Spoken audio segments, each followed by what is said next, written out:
Jadi karena ini UPP ya, jadi membantu pimpinan Muhammadiyah wilayah Jawa Barat ya, PWM, untuk membentuk ekosistem halal. Butuh yang namanya kebersihan ya, butuh yang namanya makan yang sehat dan seterusnya. Kalau makannya nggak sehat terus, itu efeknya nih nanti bukan hanya buat fisik ya, tetapi buat amal. Itu buat aktivitas itu selalu ingin mengarah kepada yang maksiat. Nah, si halal ini juga perlu disertifikasi gitu. Ya, betul. Nah, ini menarik nih ya, Teh Lili. Jadi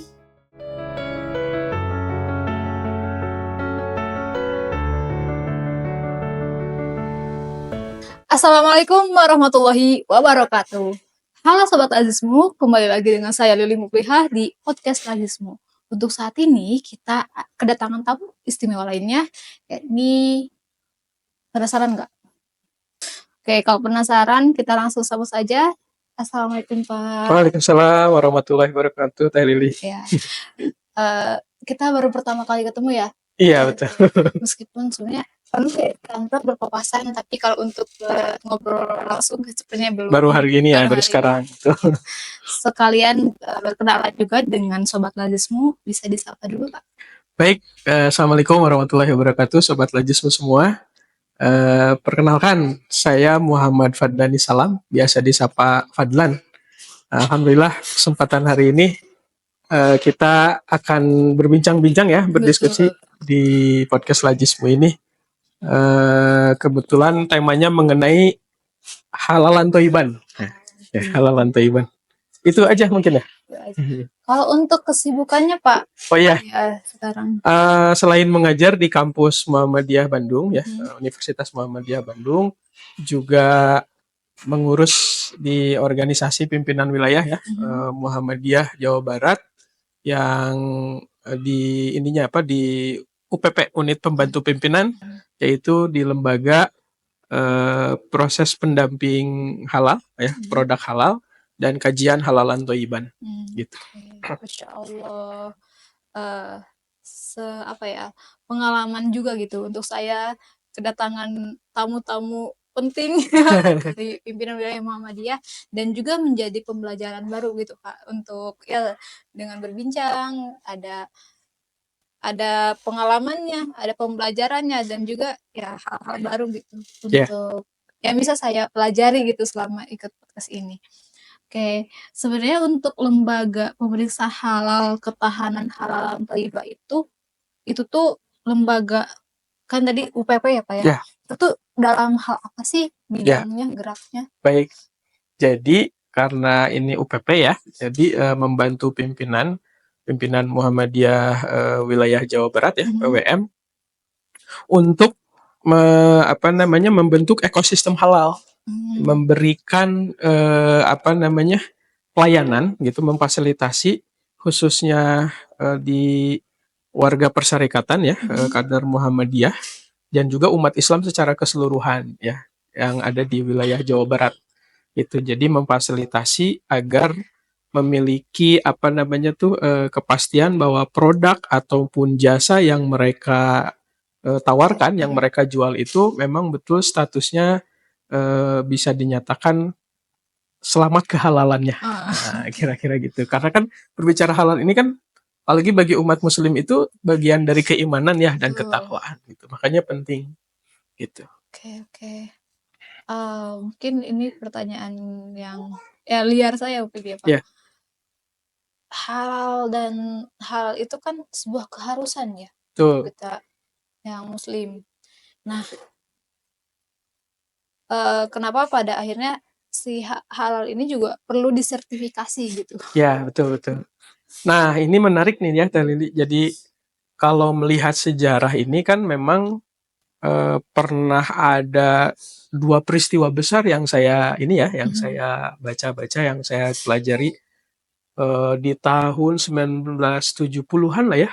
Itu pernah ada, memang berangkatnya dari Menteri Kesehatan ya, di Kementerian Kesehatan ya, yang membantu presiden ya. Menteri itu pernah mendeteksi beberapa makanan yang dianggap bahwa di situ ada unsur hewan babi gitu ya. Oh, Dan bagi umat muslim kan sudah jelas ya, hewan betul. babi itu di dalam Al-Quran sebagai pedoman kitab suci umat muslim diharamkan. Iya. Sampai kemudian dibuatlah surat edaran. Di situ sampai harus diberi penjelasan ya, bahwa makanan ini memang mengandung unsur babi, kira-kira begitu. Atau ditempeli stiker gitu ya. Nah, awalnya sih dari situ. Kemudian berlanjut lagi, pernah ada peristiwa besar itu penyedap rasa merek tertentu tuh. Itu dinyatakan ada si bumbu penyedap rasa itu tuh mengandung dari hewan babi juga. Nah, akhirnya pemerintah juga ingin memberikan ketenangan dong ke masyarakat ya, gitu. Akhirnya meminta bantuan kepada Majelis Ulama Indonesia pada saat itu untuk memberikan sebuah fatwa, itu mengeluarkan sebuah fatwa untuk menenangkan umat begitu ya, khususnya umat muslim tentunya, agar diperjelas kembali produk-produk yang dibolehkan atau yang dilarang gitu, yang diharamkan atau yang halal.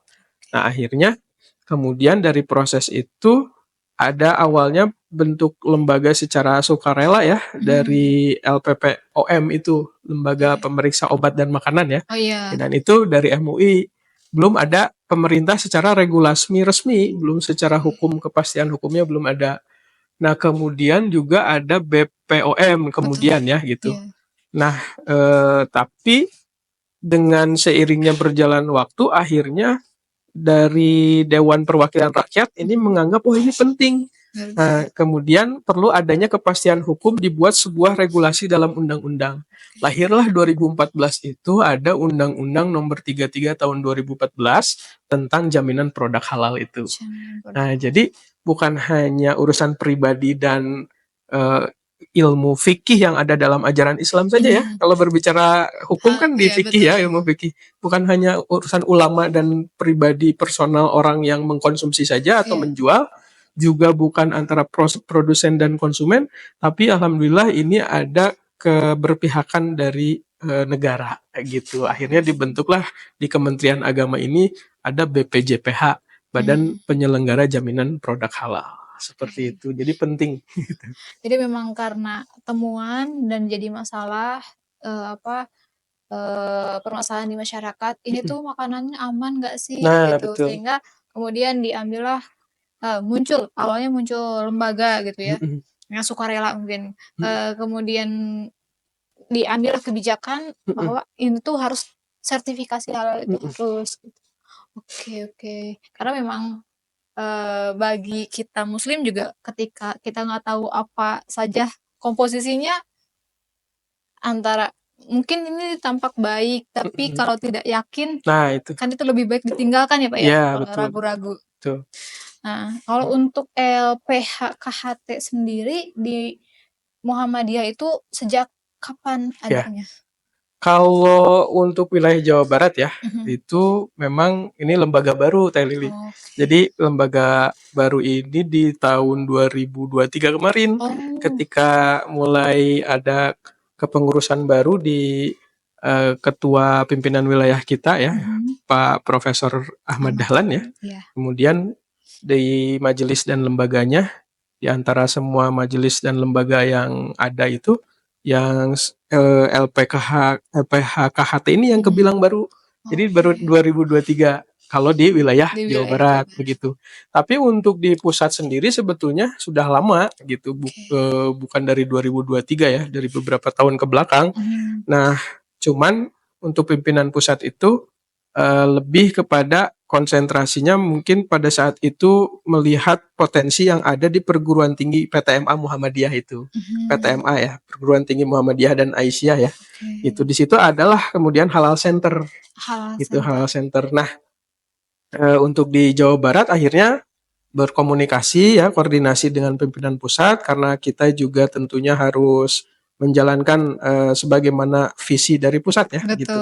Bahwa ini sebagai visi Muhammadiyah juga, tadi yang di awal saya katakan melayani para produsen ataupun konsumen dari aspek produk atau jasa yang ditawarkan atau dikonsumsi, benar-benar ini secara aspek hukumnya halal dan secara kualitasnya thayyib.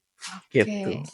Ini dari 2023 sebetulnya. Oh, di Jawa 2023. Barat sendiri. Karena terbilang baru ya. Mm-mm. Nah, untuk LPHKHT sendiri punya program apa sih, Pak? Nah, dalam waktu dekat ini memang kita itu mungkin dalam 1 tahun ke depan lah ya hitungannya, jangka pendek itu ada majelis muzakaroh, karena kan yang namanya aspek hukum Islam halal haram tadi tidak lepas dari kajian fikih Islam. Oh, tuh. Maka kita akan mengadakan muzakaroh ini rutin. Dari hasil muzakaroh ini outputnya harus menjadi sebuah literatur bacaan ya, yang mudah-mudahan menambah wawasan keilmuan bagi nanti yang membacanya. Jadi dari hasil diskusi mengundang para ahli, para narasumber, itu nanti kita dokumenkan menjadi sebuah buku ya, informasi atau buku keilmuan lah. Itu yang pertama. Yang selanjutnya yang paling dekat juga, bahkan di bulan ini ya, bulan sekarang, itu di akhir bulan ini kita akan mengadakan pelatihan untuk mencetak lah kira-kira gitu, melahirkan para pendamping halal, pendamping PPH ya, pendamping produk kayak gitu, pendamping produk halal gitu. Nah, kalau di yang lain gitu kan, kita saudara-saudara kita mungkin di kampus atau di organisasi Islam yang lain kan sebetulnya sudah banyak PPH ini, pendamping produk halal ini ya. Itu proses produk halal ini. Nah, di Muhammadiyah mudah-mudahan di awali perdana di bulan Agustus ini, nanti kita akan lihat seperti apa. Gitu. Karena saya juga sempat dengar sih, maksudnya dari grup alumni, karena kan saya di UI negeri ya. Oh iya ya. Itu sudah banyak yang program-programnya tuh ke sana gitu. Dan mungkin untuk di Muhammadiyah sendiri saya baru gitu untuk ini. Oke. Tadi kan ada 2 tuh program utama ya untuk 1 tahun ini. Yang pertama kajian muzakaroh. Nah, kajian muzakaroh ini yang nanti dalam proses diskusinya itu terbuka atau tertutup gitu. Ya, betul, terbuka otomatis ya. Tentunya kita mengundang yang ingin mengikuti kajian muzakaroh ini, pesertanya kita buka untuk umum. Gitu ya. Juga narasumbernya juga tentu kita tidak hanya dari internal Persyarikatan Muhammadiyah ya. Kita undang juga ahli-ahli dari luar Muhammadiyah gitu. Untuk prosesnya itu dimulai dari kajian muzakaroh ini kemungkinan nanti setelah pelatihan pendamping produk halal ini ya, proses produk halal ini mungkin berarti di bulan September ya, Agustus September. Kalau untuk yang pelatihan sekarang di Agustus itu 2 hari, dan itu pun 2 hari kan berarti ada beberapa sesi materi ya. Karena sifatnya pelatihan, tentu nanti kita ada ujian post test atau pretest post test lah ya gitu. Itu karena langsung kita akan akan berikan tugas kepada para pendamping produk halal ini mendampingi para UMKM gitu, untuk didampingi bagaimana produknya bisa disertifikasi halal. Kalau untuk program pendampingannya sendiri itu nantinya terbuka untuk umum juga atau misalkan untuk kalangan mahasiswa aja? Betul, gitu? Ya itu juga itu pun sama ya, terbuka untuk umum bagi yang ingin mengikuti ya. Tentu kita prioritaskan memang yang dari internal para mahasiswa nih terutama ya. Itu juga membantu mahasiswa selain belajar memiliki pengalaman tentang dunia kehalalan ini gitu ya. Ya, mereka akan ada yang mereka dapatkan secara materi ya. Gitu, karena itu bagian dari jasa kan gitu. Memang dari skema halal sendiri kan nanti ada yang gratis ya dari pemerintah. Maksud gratis di sini tidak dipungut biaya kepada si pelaku usahanya, tapi tetap di situ ada biaya tentu yang diperlukan. Di situ mungkin diambil dari APBN pemerintah itu ya. Itu yang namanya program sehati itu, sertifikasi halal gratis gitu. Tapi tentu ada syarat dan kriteria gitu. Nah, mahasiswa-mahasiswa ini kesempatan nih untuk bisa ikut berpartisipasi lah, berkontribusi, terutama mahasiswa-mahasiswa di PTMA ya, Perguruan Tinggi Muhammadiyah, seperti itu. Oke. Jadi untuk programnya pertama di bulan ini ya Pak ya, akhir Ya, bulan akhir ini bulan ini. itu pendampingan, Ya, pelatihan pendamping pendamping proses produk proses halal. produk halal. Kemudian nanti ketika pesertanya sudah mengikuti tahapan itu, dari pre-test sampai nanti post-test, kemudian mereka diinkubasi ya, sebutnya Ya, inkubasi betul. dalam kajian muzakarah itu. Ya, Sehingga nantinya ada tercipta satu literatur tentang bagaimana produk halal itu. betul. Oke. Betul sekali. Ya, Nah, untuk tadi kan sedikit disinggung juga ya, untuk pendamping halal ini juga memang karena program pemerintah yang tadi sertifikat halal ya, gratis. Nah, sasaran programnya itu selain kader kita, misalkan yang tadi ikut pelatihan, itu nantinya akan mendampingi siapa? ya, betul. Karena sertifikasi halal ini ke para pelaku usaha ya, Oke. otomatis berarti mendampingi para pelaku usaha. Oh, Dan pelaku usaha kita kan ada kriterianya ya, ada betul. menengah, kecil dan Kecil. menengah, kemudian para pelaku Mikro. usaha kategori besar ya gitu. Ya. Nah, maka ada jalur-jalur yang sudah atur ya oleh pemerintah kita di Kementerian Agama seperti reguler, jalur reguler, kemudian juga ada jalur self declare gitu ya.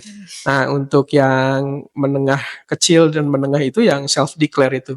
Adapun yang reguler itu kategorinya menengah ke atas lah, kira-kira gitu. Itu mungkin yang nanti mereka akan dampingi gitu ya.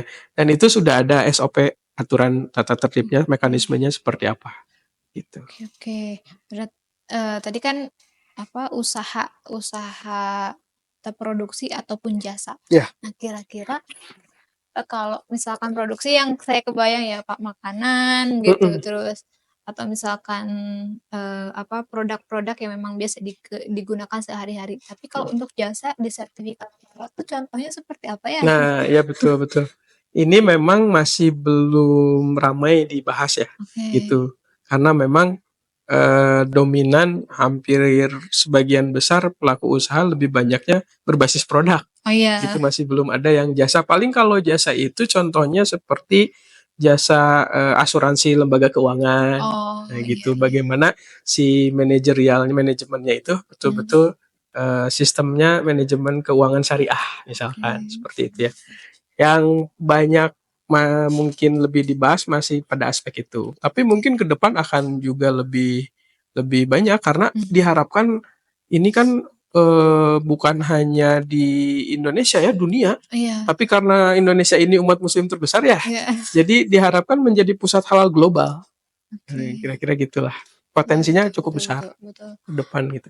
Karena mungkin, bagi kita yang mayoritas ya, Mhm. karena kita punya kewajiban untuk mengonsumsi yang halal dan thayyib, ya kita terbiasa dengan, ketersediaan makanan halal dan thayyib. Tapi ketika kita datang ke luar negeri, kita jadi Ya, mayoritas, itu betul. katanya sih kalau lihat dari ini ya, itu susah, hanya ada di tempat-tempat tertentu. Bahkan, eee, ketika ingin makan di misalkan di resto juga Betul. belum tentu gitu, Ya, karena bisa jadi alat masaknya bercampur mhm. atau apa gitu. Betul betul. Oke. Makanya penting di sini di apa namanya sertifikasi halal itu bukan hanya untuk umat muslim ya, yang Oke. umat-umat non muslim juga menjadi perhatian Mhm. bagi konsumennya, bagi produsennya gitu. Karena ini global. Oke. Gitu. Eee, saya sih pengen tanya lagi sih, Pak, tentang standar halal dan thayyib. Meskipun mungkin Mhm. ketika kita bicara tentang muslim tentunya tadi dibahas dalam fikih gitu ya. Iya.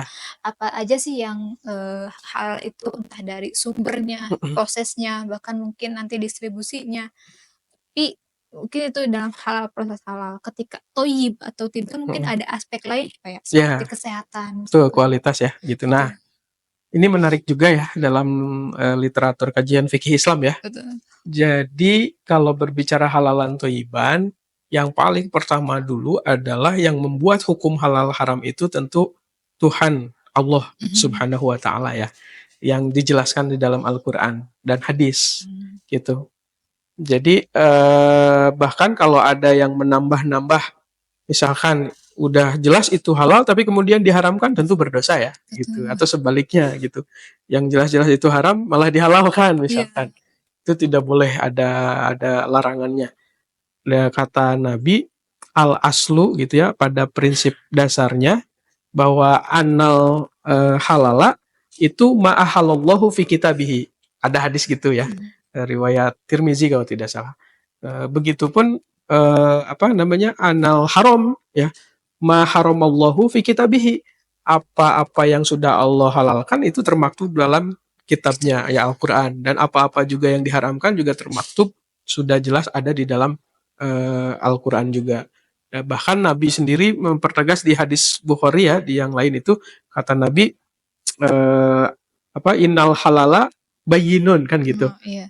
Wal harama bayyinun. Bainahuma mustabihat kan gitu.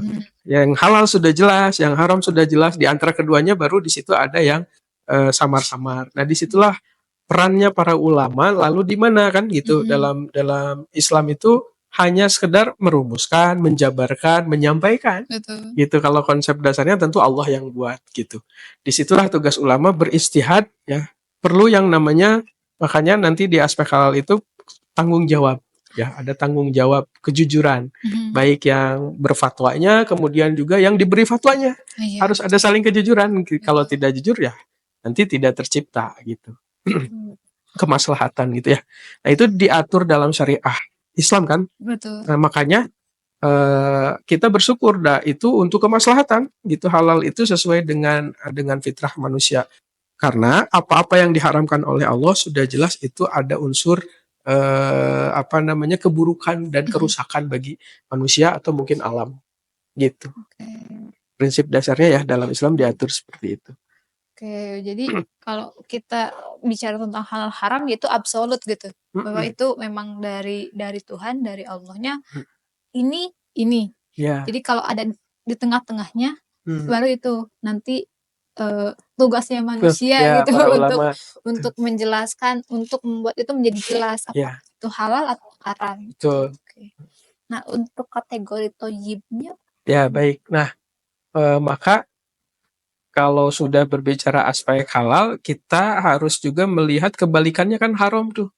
Nah, otomatis haram ini jauh dari kata thayyib. Nah, untuk bisa kita mengetahui agar itu benar-benar thayyib itu baik gitu ya secara kualitas, ada yang mesti kita ketahui dulu, aspek-aspek penyebab haram itu, agar kita betul-betul selamat masuk kepada kategori thayyib. Misalkan satu, itu jangan sampai ada unsur najasah. Najasah itu najis. Kalau sudah tercampur najis gitu, atau memang dari zat asalnya dari sananya sudah najis, itu sudah pasti mengganggu kethoyiban. Itu kesehatan atau kualitasnya gitu ya. Mengganggu kesehatan, mengganggu tubuh, akal dan seterusnya gitu ya. Nah, selain najasah itu juga yang harus diperhatikan untuk memperhatikan halalan thoyiban ini adalah al-iktidar. Iktidar itu kotor. Nah, gitu kan ada bersih ya, dari kotornya gitu. Betul. Jadi kayak misalkan mungkin tercampur cipratan ya air kotor. Air kotor itu kan air yang berubah baunya, rasanya kan gitu, warnanya ya. Nah, itu kategorinya kalau sudah seperti itu jadi kurang thayyib, akhirnya kan kurang. Nah, kemudian selain air kotor nanti kan ada beberapa kategori yang disebut kotor itu seperti air liur tuh bisa dikategorikan juga, baik manusia ataupun binatang. Itu darah, misalkan darah luka ya, maksud di sini darah tuh kayak gitu, muntahan, nah gitu. Nah, itu al-iktidar untuk melihat thayyib ini. Selain al-iktidar dan najasah itu ada doror yang membahayakan atau enggak, itu juga menjadikan pertimbangan ya oleh para ulama itu. Dalam fatwa majelis ulama juga jadi pertimbangan. Seperti ini doror tuh tumbuhan nih. Tapi ternyata kalau dikonsumsi beracun. Gitu. Tapi kalau tumbuh dibiarkan mungkin untuk sekedar hiasan tidak apa-apa, kalau dikonsumsi berbahaya. Itu yang disebut kategori doror, bisa seperti itu. Nah, kemudian selain yang ketiga ini ada juga yang keempat itu seperti binatang-binatang yang masuk kategori buas. Gitu ya. Ada yang disebut kata Nabi itu kulu zi nabin minasiba, seperti taring ya. Ada juga ya bertaring dan bercakar, memiliki cakar. Tapi maksud taring dan cakar di sini tidak semua memang. Yang maksud taring cakar di sini yang menerkam hewan lain sebagai mangsa. Oh, yang Ya. karnivora. Nah, seperti itu. Karena kan ayam dia bercakar, Iya. tapi dia tidak menerkam kan gitu. Jadi itu boleh gitu. Nah, itu yang disebut dengan hewan buas ya gitu. Nah, baru yang setelah itu yang memang diharamkan secara teks yang ada di dalam syariat di dalam Quran. Itu yang bisa menyebabkan toyib juga ya otomatis halalnya. Oke. Aspek-aspek itu kira-kira. Wow. Nanti turunannya banyak deh ya, ada bahan tambahan, bahan pokok gitu, penyedap rasa, kategori susu dan lain Oh sebagainya. iya. Itu kalau ke produk banyak. Nah, itu Pak, kalau misalkan maksudnya itu kan produk nih. Mm-mm. Ketika kita bicara tentang produk misalkan yang sedang dijual, bukan cuma tadi ya tentang kategorinya apakah ini tuh ada dalam nasnya atau bagaimana, Mm-mm. tapi juga misalkan ketika kita mau bikin sesuatu tuh ada komposisinya. Komposisinya misalkan ini ada bahan pengawetnya, ada Mm-mm. apanya, Mm-mm. ada itunya. Nah, itu tuh termasuk salah satu yang dikondisikan juga atau gimana? Iya betul. Kalau di dalam regulasi kementerian sudah sangat rinci nih, bagus ya. Mhm. Bahkan bisa didapat ininya dokumennya secara free, Mhm. itu tentang SJPH. Nah, SJPH, dokumen SJPH ini singkatannya Sistem Jaminan Produk Halal. Di situ ada sampai dikasih kode, Oh. kayak kode dari makanan apa, dari Mhm. minuman apa, termasuk kategori sembelihan apa, ada standar-standarnya memang gitu. Jadi bahan juga kan nanti ada kategori lagi, ada Mhm. bahan tambahan, ada bahan pokok, ada bahan penolong, seperti itu. Nanti bahan-bahan itu kan jadi sebuah produk ya. Itu Iya. kayak kita taruhlah biskuit itu Mhm. dari berapa bahan ya, tepung, misalkan susu, telur. Iya. Nah, itu dirinci Otomatis. lagi nanti. Oke, oke. Seperti itu. Nah, misal nih Pak, ya ada nih kan beberapa waktu yang lalu tuh sempet rame tentang yang roti Oh tuh. iya iya. Ya, itu kan memang viral ya, Mm-mm. maksudnya pemasarannya juga masif gitu Mm-mm. dan masuk ke yang memang kelas menengah ke bawah mungkin ya, menjangkau itu gitu. Mm-mm. Karena saya sendiri banyak gitu menemukan produk roti itu. Kemudian tiba-tiba ada info kalau itu tuh mengandung apa, zat untuk kecantikan gitu kan. Iya. Nah, berarti kan mungkin ada proses yang kecolongan ya? Ada proses yang kecolongan ketika entah itu dari ya proses sertifikasi halalnya atau misalkan, eee, lewat badan apa, pengawas Ya, obat dan makanannya BPOM. gitu atau di bagian mananya mungkin ada tadi yang tanggung jawab dan kejujuran, Ya, integritas betul. dari si apa, yang pengawasnya Mm-mm. dan juga si produsennya gitu. Ya, betul. Ketika mau dites mah, bahan-bahannya tuh yang aman Mm. misalkan, tapi ketika yang diedarkan mah yang berbeda gitu. Ya. Itu gimana untuk bisa mengondisikan itu supaya Mm-mm. tercipta gitu thayyib dan halalnya tuh? Ya, betul. Nah, makanya nanti di dalam SJPH ini ya, ada Mhm. pemahaman terkait dengan bahan dan produk ya. Mhm. Itu tuh ada yang alur tahapan yang mesti dilewati, bukan hanya bahan dan produk. Ada tadi yang pertama tentu tanggung jawab itu ya. Nah, nanti juga ada proses di situ. Oh. Bisa jadi bahannya udah bagus, prosesnya malah tidak bagus ya. Oh, iya. Begitu. Misalkan kalau yang roti terbuat dari isi ayam, Heeh. ayam itu kan harus disembelih dulu ya, Iya. binatang dia hewan kan, tapi proses menyembelihnya tidak sesuai syariat Islam, si ayamnya sudah jadi makanan dimasukin ke dalam roti, Mhm. jadi ikut-ikutan tidak halal akhirnya, Betul, betul. karena proses untuk pengolahan ayamnya tidak sesuai dengan proses yang dihalalkan. Nah, itu pun sama, bukan hanya di hewan, nanti obat-obatan ya, ya Betul. roti bahan-bahannya tadi itu dalam prosesnya, misalkan tepungnya udah bagus, susunya udah bagus, pengemasannya Oh. dari tempat yang ada minyak babinya, Oh, katakanlah gitu, mhm. atau dulu mah sempat viral, sempat kuas gitu ya, bagaimana Iya. hukumnya kan, kayak gitu. Nah, itu juga menjadi Iya. apa namanya, menjadi pertimbangan. Makanya tadi mohon maaf agak ada yang terlewat dari unsur-unsur yang halalan toyib itu, satu lagi adalah al-iskar. Ya, Al-Iskar. al-iskar itu yang memabukkan. Ya, Oh. jadi najis, kemudian tadi 2 itu yang apa, yang Yang kotor kotor. ya, al-iqzar, kemudian juga yang membahayakan, ad-doror. Nah, ini juga ada al-iskar. Ya, udah gitu hewan buas ya tadi, dan yang terakhir yang secara jelas di teks dalam kitab suci Al-Qur'an seperti babi ya, kemudian bangkai dan lain. Bangkai.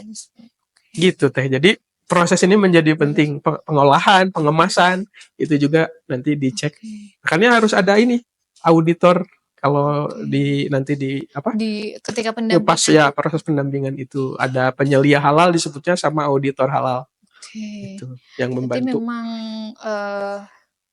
apa ya? Kalau ini kan pengondisian ya Pak berarti? Ya, Pengondisian. pengondisian. Dan bagaimana mungkin pengetahuan si produsennya tentang produk apa bahan-bahannya, bagaimana proses pengolahan unsur bahannya, Tuh. alat-alatnya, Ya. dan juga mungkin nanti ketika apa pengemasan, misalkan yang sempat yang ini kan yang styrofoam misalkan Nah, gitu kan, itu bahaya kalau misalkan dipakai untuk makanan yang panas Ya. misalkan gitu kan ya. Ya, betul. Oke. Makanya ada poin terakhir tuh nanti evaluasi. Nanti ini bisa apakah berjangka waktu gitu ya, atau memang bisa satu kali dinyatakan sudah lengkap memenuhi aspek-aspek kehalalan sampai sepanjang dia melakukan itu, atau cuman beberapa waktu nanti dilakukan lagi proses pengauditan gitu, untuk menjaganya seperti itu. Kalau misalkan dirunut kayak gitu seolah-olah jadi ketika kita ingin makanan yang sehat dan thayyib itu mahal. Karena kalau misalkan kita mau yang tidak ini mah ya banyak gitu. Iya. Apalagi kan sekarang tuh banyak yang campaign tentang mengurangi makanan ultra proses, banyak prosesnya, makanan siap saji dan sebagainya gitu. Nah, mungkin itu juga ya yang jadi faktor perhatian untuk ketoyiban terutama ya. Thayyib ya, betul. Karena mungkin selain yang tadi kasus roti, yang sebelumnya juga ada yang ini Pak, yang apa obat sirup. Oh iya. Itu banyak anak yang sakit. Tuh, kalau kena ginjalnya ya, itu sempat viral juga ya kemarin. Betul. Mungkin itu juga yang jadi apa ya? Jadi skeptis dari masyarakat gitu. Bagaimana sih kinerjanya para pengawas ini mungkin gitu ya. Sehingga bisa kecolongan karena masyarakat mah kadang taunya oh ini buat apa, hasilnya apa gitu. Karena sudah mempercayakan proses pengawasan itu tuh ke lembaga-lembaga atau misalkan ke badan tertentu. Betul. Memang yang paling penting adalah tanggung jawab dan integritas. Iya, itu poin pertama tuh. Poin pertama itu. Karena dari sifat Nabi pun yang pertama ya Pak ya, sidik gitu. Yang kedua langsung amanah. Oke. Nah selanjutnya LPH KHT PWM Jabar ini kerjasamanya sama siapa aja sih? Oke. Nah, karena dalam proses sertifikasi halal ini yang tadinya voluntary menjadi mandatory. Voluntary kan sukarela ya. Kalau mandatory menjadi kewajiban, sudah ada kepastian hukum. Makanya kita tentu yang paling pertama harus bermitra dengan pemerintah. Kementerian Agama dalam konteks ini ya, yang diberikan tanggung jawabnya yaitu di bawah Kementerian Agama BPJPH tadi. Kita kerjasama. Nah, pelatihan yang sekarang juga nanti tentu kita mengundang narasumber dari BPJPH ya, baik Badan Pembinaan dan Pengawasnya nah gitu ya, kepala badannya. Kemudian selain dari BPJPH juga kerjasama dengan yang otomatis yang nanti akan kita layani ya para UMKM-nya. Di Jawa Barat misalkan ada kan sekarang situ udah banyak komunitas-komunitas UMKM ya. Misalkan apakah Kadin seperti organisasi Kamar Dagang gitu ya, Kadin Jabar, kita coba nanti jajaki kerjasama. Jumlah UMKM itu mencapai 6 jutaan kurang lebih itu. Dan itu masih banyak sekali yang belum disertifikasi halal. Dari 6 juta itu mungkin baru berapa persen belum nyampe di angka 40 lah gitu, masih di bawah 40 mungkin ya. Kalau melihat baca-baca data yang saya searching ya, gitu di Open Data Jawa Barat itu. Nah, jadi UMKM-nya, BPJPH-nya nanti mungkin juga dari unsur ini apa namanya? tenaga ahli seperti dari LPH, itu LPH Lembaga Pemeriksa Halal. Nah, itu boleh dari unsur ormas Islam seperti mungkin saudara-saudara kita di ormas Islam yang lain, kita bisa kerjasama juga dari perguruan tinggi yang memang ada halal centernya. Nah, itu yang sudah mereka juga terbiasa menggeluti dunia tentang kehalalan produk itu. Nah, untuk saya kan ada program juga dengan mahasiswa ya. Ya, betul, Rajin. Itu nantinya tuh dalam hal apa sih bentuk kerjasama untuk Ya. dengan mahasiswanya? Yang paling real tentunya, nah ini alhamdulillah sekali ya dari pihak Lajismu kan sudah memiliki binaan mustahik ya. Nah gitu, kalau di konteksnya zakat kan pasti kita mengenal mustahik itu ada kriteria ya, asnaf ya. Betul. Nah jadi ada di antara mustahik itu yang juga pelaku UMKM. Gitu. Jadi kalau dari Lajismunya sendiri nanti lebih ke evaluasi terkait dengan apa ya, mungkin lebih ke pembiayaan ya gitu. Betul. Penggunaannya, modalnya dan seterusnya. Nah, kami di LP3H Jawa Barat ini PWM lebih kepada ya aspek produknya tadi. Jadi kan saling melengkapi itu. Betul. Gitu. Yang paling bisa dilakukan dalam waktu dekat mungkin insya Allah itu. Oke. Gitu. Mungkin untuk sobat Lazismu yang ingin bergabung, Pak. Ya. Itu bagaimana caranya? Ya, baik. Jadi pastikan dulu bahwa ini sangat bermanfaat ya, sehingga sudah tidak ragu-ragu lagi gabung dengan kita di LP3H Pimpinan Wilayah Muhammadiyah Jawa Barat. Tinggal langsung bisa datang ke sekretariatnya di kantor PWM Muhammadiyah Jalan Sancang, atau bisa hubungi kontak saya langsung sebagai ketuanya gitu ya. Karena kami juga sedang proses membuat akun, karena tadi 2023 ya kita baru diresmikan, diberikan amanah tugas ini. Kita coba lagi menyusun media-media sosialnya seperti Instagram, Facebook dan lain-lain. Nah, untuk akun LP3H-nya yang diberikan dari kementerian sudah terverifikasi kita. Nomornya pakai nomor saya gitu. Dihubungi langsung ke saya atau bisa langsung datang ke kantor yang ada di PWM atau juga yang ada di Halal Center Universitas Muhammadiyah Bandung, yang sudah jelas kita udah kerjasama ya di kampus UMB Jalan Soekarno-Hatta gitu, bisa komunikasi langsung. Jadi manfaatnya tadi nyambung ya, belum sempat disampaikan bahwa ini akan memberikan ketenangan bagi para konsumen nantinya, juga produsen dan konsumennya, kemudian juga memberikan kepastian hukum, juga produknya bisa punya jaringan global, dan akhirnya produknya punya nilai jual tinggi. Penting ini. Gitu. Penting ya untuk informasi dapat sertifikasi halal ini. Dan tadi informasinya nanti bisa cek di sini ya. Iya. Di sini. Oke, terakhir mungkin pesan ya Pak ya untuk Muslim secara umum, secara khusus, secara umumnya untuk semua manusia, karena kita manusia memerlukan makanan. Ya, betul. Dan juga memerlukan bahan-bahan lainnya yang tentunya harus terjaga kehalalan dan thayyibnya. Ya, baik. Oh ya, tadi punten teh ya, bisa juga ke Lajismu ya, nanti kita hubungin Lajismu.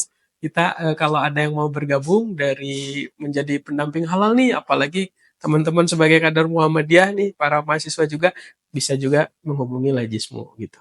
Nah, pertanyaan Teh Lili yang barusan itu bagus juga, ini luar biasa terkait dengan pemahaman bagi seorang muslim akan pentingnya halalan thayyiban tadi ya. Yang paling substansi itu, yang paling mendasar, bahwa perintah dari Allah sebagai Tuhan kita, Rob semesta alam, yang mengatur alam semesta dan makhluk-makhluk di dalamnya gitu ya, itu menjadi aturan yang sangat-sangat bermaslahat. Di mana di situ ada syariat yang ditetapkan oleh Islam, di situ ada kemaslahatan. Itu tuh, kalau dalam kaidahnya itu, aina matakunu syariah, watakunu maslahah gitu ya. Jadi ini untuk kemaslahatan, untuk kebaikan. Segala hal yang dilarang tadi kan banyak kerusakan ya, banyak keburukan dan lain-lain sebagainya. Nah, maka dari itu ini akan sesuai dengan fitrah kita sebagai manusia. Ya, agama Islam itu adalah agama yang sesuai dengan fitrah kan, gitu. Butuh yang namanya kebersihan ya, butuh yang namanya makan yang sehat dan seterusnya. Kalau makannya nggak sehat terus, itu efeknya nih nanti bukan hanya buat fisik ya, tetapi buat amal. Itu buat aktivitas itu selalu ingin mengarah kepada yang maksiat-maksiat. Itu kata kata hadis seperti itu. Barang siapa kata Nabi yang di dalam tubuhnya ini ada sepotong daging yang dimakan yang terdiri dari yang haram, maka bawaannya tuh selalu ingin yang Berbuat. ekspresi yang buruk-buruk yang ditampilkan, pendendam kah, pemarah kah, gitu, maksiat yang lain kah, nauzubillah gitu. Nah itu sampai ke sana. Belum lagi dari aspek doa. Kita kan sebagai muslim diajarkan ya berdoa. Kita yakin bahwa ada yang maha kuat dibanding kekuatan manusia itu, ada Allah di atas yang kemudian ujung harapan kita semua. Kita meminta, memohon gitu kepada Tuhan kita, kepada Allah. Nah bayangkan ketika itu makanan kita tidak halal, tidak baik, doa kita tertolak gitu. Oh, sampai segitu di dunia juga, belum nanti otomatis ada juga penjelasan dari Nabi kita, efeknya bisa sampai dimasukkan kita ke dalam neraka jahanam, nauzubillah. Nah itu jadi penting sekali.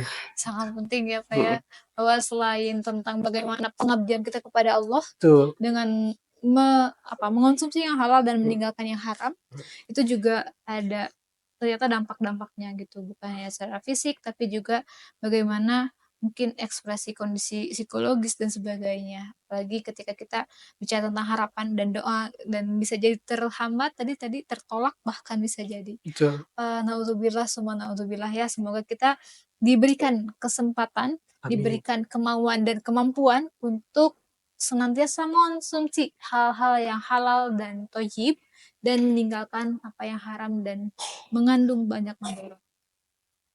Oke Sobat Lazismu, untuk podcast kali ini benar-benar daging ya. Dan mengusahakan untuk kita memiliki daging yang bersih, sehat, dan thayyib gitu. Betul.